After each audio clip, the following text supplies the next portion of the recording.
Hello, everybody. Welcome to CripChat, your weekly podcast for everything disability. Today, I have with me Jonathan Shar, Hello. Ibby D, David Cunningham, and myself, Hello. David D. Today, we'll be talking to the crew again, disability and identity. Please subscribe and share. Thank you very much, David. Welcome to our podcast, CripChat, our weekly Share. podcast of the disability. Today with me, we have, our usual crew, but we'll be talking more to the Davids. So how's it going, David D? David D? It's all good, all good, all good. All good. And how about you, Jonathan? I'm good better to see all of you and all of our audience.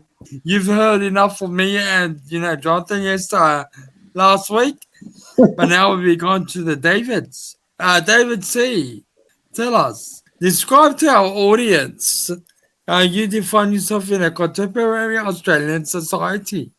Yeah, well, thanks for that question, Ibby. It's a great question to ask. I actually define myself primarily by my accomplishments and my success and my achievement. I don't predominantly define myself by my disability because my disability is actually visible and present to everyone anyway because I have cerebral palsy and I sit in a wheelchair. So for me, it's more about what I do and how I contribute to the society and what I actually achieve.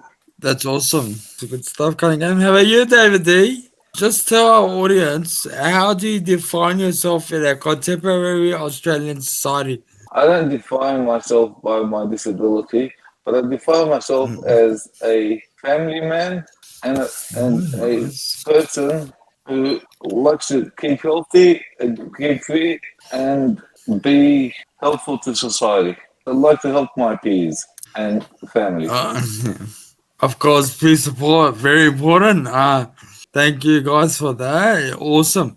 So, in saying that, what influence, has your family and also, your close friends had on your identity? David Cunningham? My family actually shaped who I was from my childhood. And so basically, my parents are both actually like retired teachers.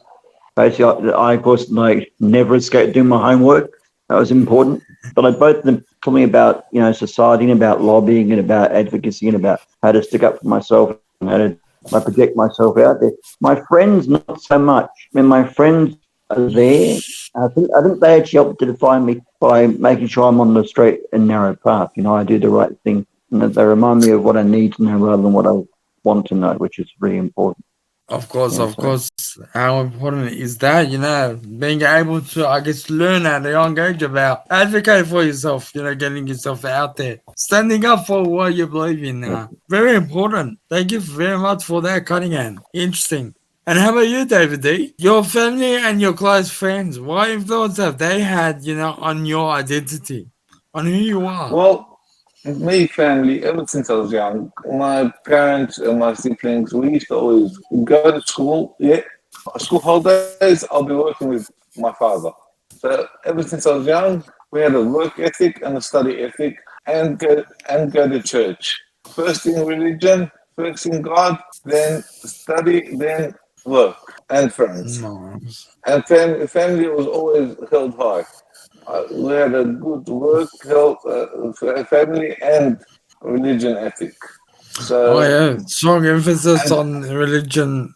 and when I had my disability, and at first family want to take care of me, and they think that they worry about you too much, but then you have to let them know that you got to let me make my mistakes.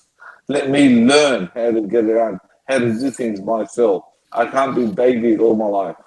Yeah, so there's been that shift. Yes, we know they mean well, but at the end, it could turn to a bad thing because then a person won't learn how to do things for themselves. Interesting. I guess Cunningham grew up having a disability, and then David D, on the other hand, acquired his disability later on in life. So there's been that shift. Sounds, interesting.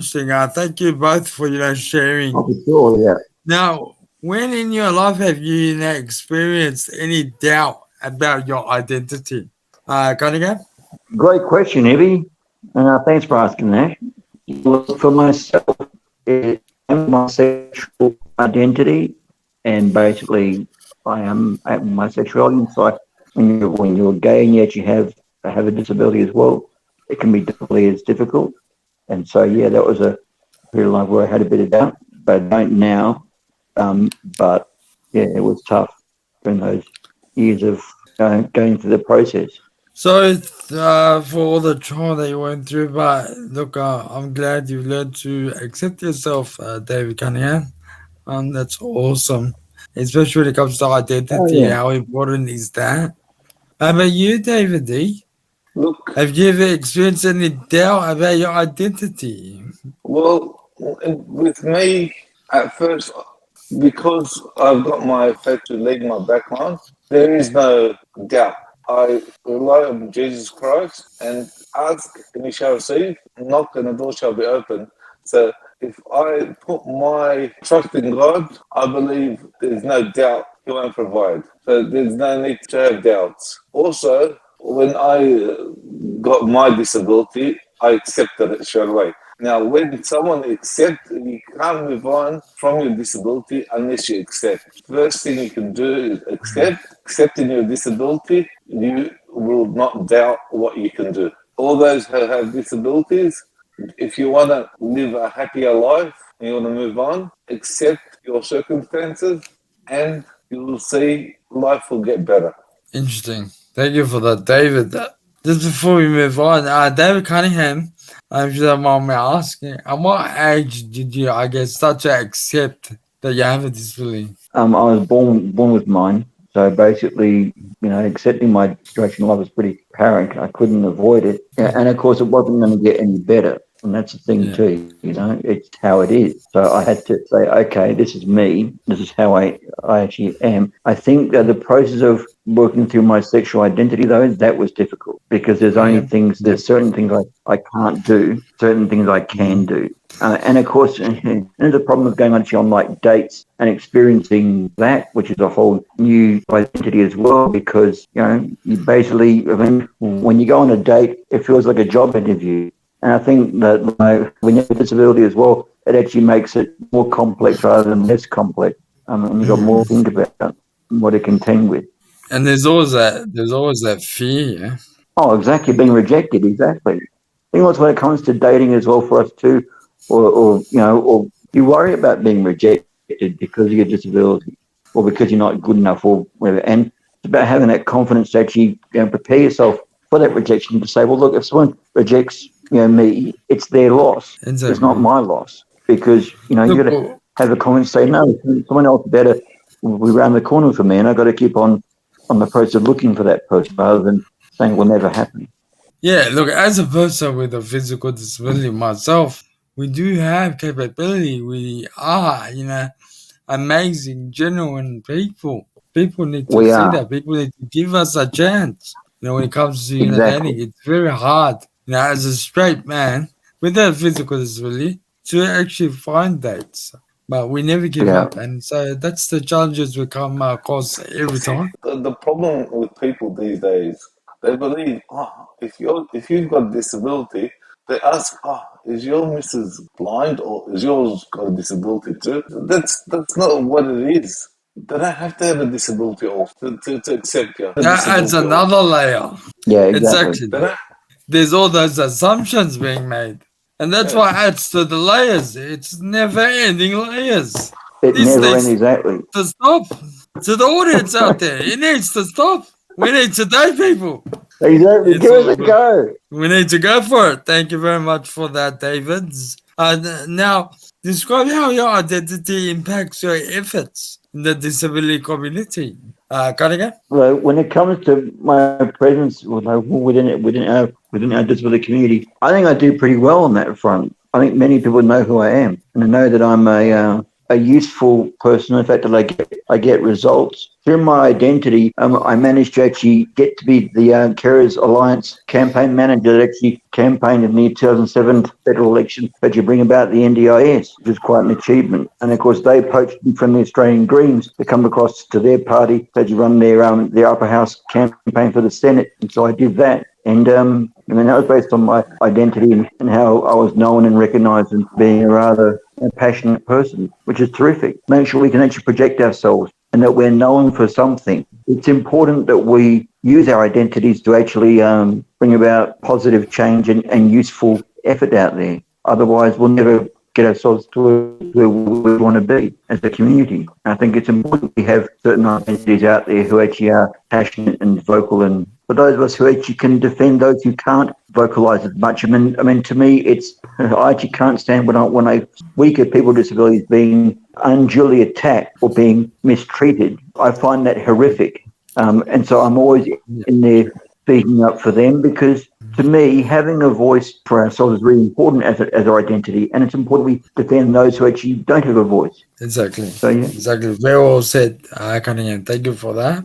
David, Yes. Daoud, being an active, member in your community and, advocating for people, especially those that have vision impairment, how does that, I guess, impact on your efforts in, the Well, disability community? when I go places, if I see anything, or literally, I don't see, but if I go through difficult travels, I I think to myself, I'll probably get around it the next time, but I shouldn't have to be troubled with this, but someone else that's blind won't be able to get around it.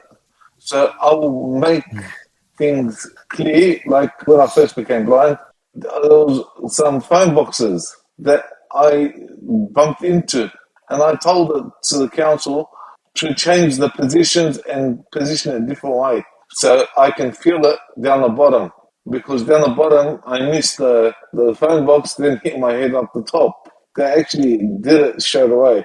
They changed the way they were positioned, and now I don't hit my head there. A lot of people, when they see people with disability, like recently, a friend of mine told her brother and her brother-in-law to pick me up, and they didn't know how to take it. They were scared to what are we going to talk to him about? How are we going to talk to him? What would offend him? It's like you got to understand. We as people with disability, we don't. Some people do get offended, some don't. When I show them I'm a normal person, I can make jokes and laugh about it. Then they were in hysteric. Oh man, we thought we were scared to offend you in a way. But at the end, they were talking about the night they had with me the next night. I guess, yeah, look, it's very important to, I guess, be who you are, just be genuine people. It's, people, they assume too much, like I mentioned before, and that can be, pretty, I guess, risky, pretty dangerous, especially, for us. It can impact on our mental health and, learning to accept ourselves and who we are as human beings. But it's good to, just be yourself, David Dow, like you mentioned. So good on you, and thank you for, And at the I end, guess, you can being always your genuine self. at the end, you can always tell them what offends you. When you first meet someone, if you seem scared trying to step around things, tell them what offends you and what doesn't. That way, it'll be more comfortable for them and more comfortable for you. Next time, I'll carry a list with me on the do's and don'ts. How about that? No, It's all about that education, very important, yeah, and just education, interacting with people at the end of the day. So we're all humans at the end of the day, and we do, Yeah. yearn for that interaction. That's awesome. Thank you both, David Cunningham and Dowd. So, in a social setting or when in the broader community, how do you project your identity? Interesting. David Cunningham. Well, when it comes to me, I think everyone knows who I am, don't they, Ibby? They sure do. And I'm pretty hard to forget, right? Yeah, I very mean, hard not to people, keep quiet. That's the thing. well, Cunningham, if he can't see you, you won't be able to remember you. unless you speak. Which is true. I mean, the thing is, I'm the one that goes and talks to many, many people, and I network and I make sure that I can work a room really, really well. Because to me, at times when I've been the only wheelchair person in the room, I think it's important to spread ourselves around and make sure that everyone knows that we're there, because it helps people to understand how to, to tuck their chair in when you go past them, especially in a room full of different tables and whatnot, and you're speaking to different people.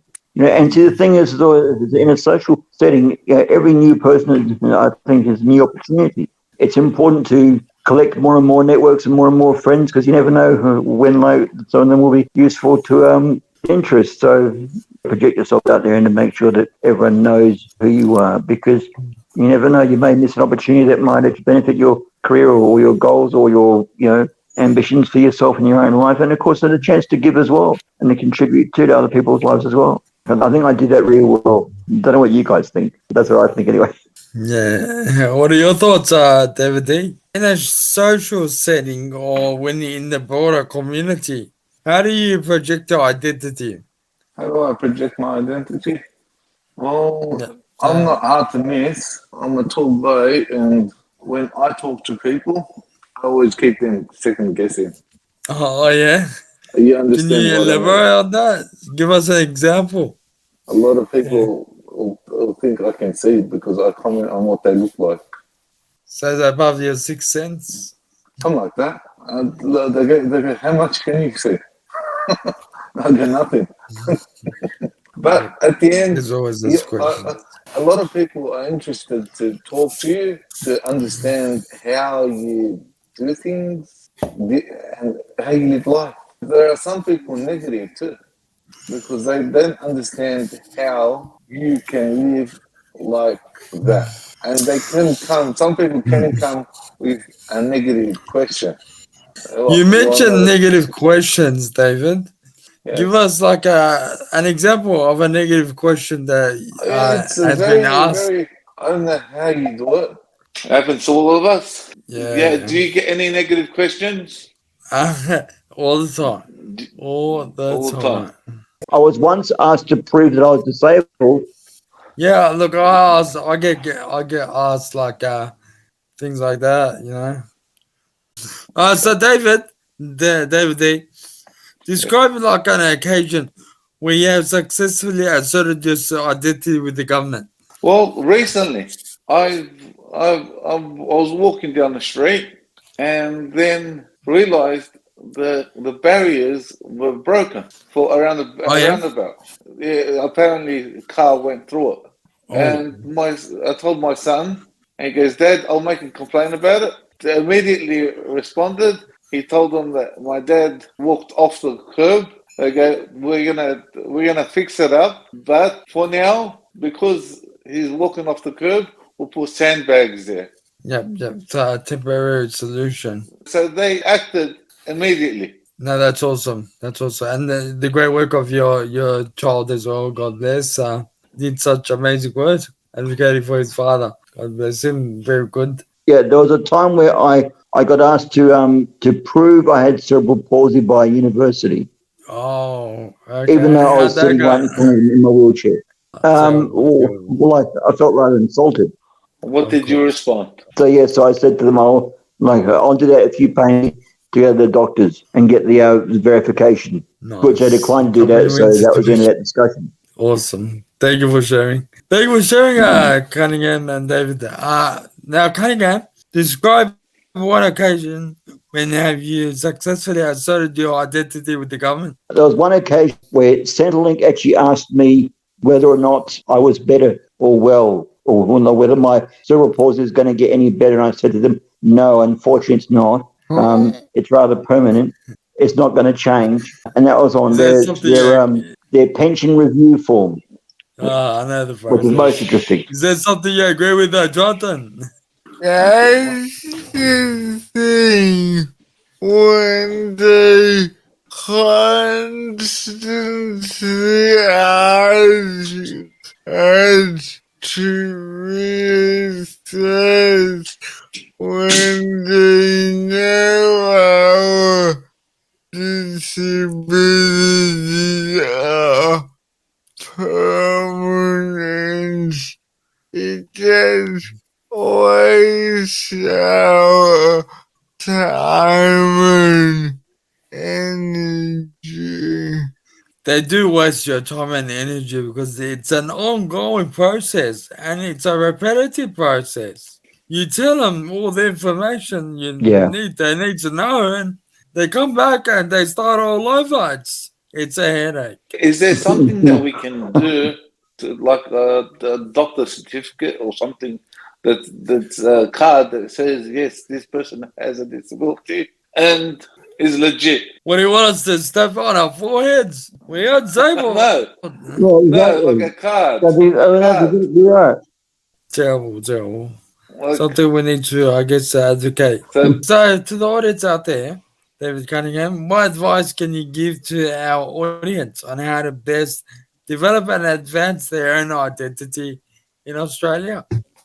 I would say that it's important that we really, really know ourselves and actually understand who we are with our disability, whether it be from birth or acquired. I think it's important we actually understand and know who we are as people, what we actually are here for, what our purpose is, what our direction in life is, what we're after, and just how we want to contribute to this life. And to make sure that we actually have a plan for ourselves. We plan for ourselves with our life becomes purposeful and actually beneficial and helps to better ourselves in the world we live in.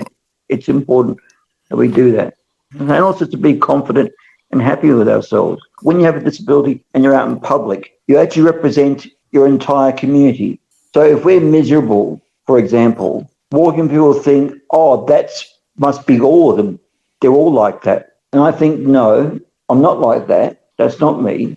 So I think it's important we remember that people view us for who we are and what we actually project as. So it's important we don't say, oh, look at me, I'm a poor person with no disabilities. We say, no, I'm David, and I happen to actually have a disability. Yep. It's two ways of thinking about it. You can call yourself a disabled person, or you can be a person who actually has a disability. It's two ways of seeing how we identify as exactly. So it's all about that. I think we need to smile more and laugh more, not take life too seriously. Well said. Thank you very much for that, Cunningham. So about accepting ourselves, but treating us like normal people, pretty much living normal everyday life. Exactly. What about you, David D? So what advice can you give, to our audience out there on how to best develop and advance their own identity in Australia? I think people should accept disability and others should treat people with kindness, and if you need something, don't be hesitant to ask and try to treat others that have disability with respect and see the best way they need to be helped. If they do need to be helped, but ask and try to treat them normal, like a normal friend. And if there's any special way they need to be treated, just ask, because asking is better than predicting. And assuming. No, that's awesome. That's awesome from both David C and David D.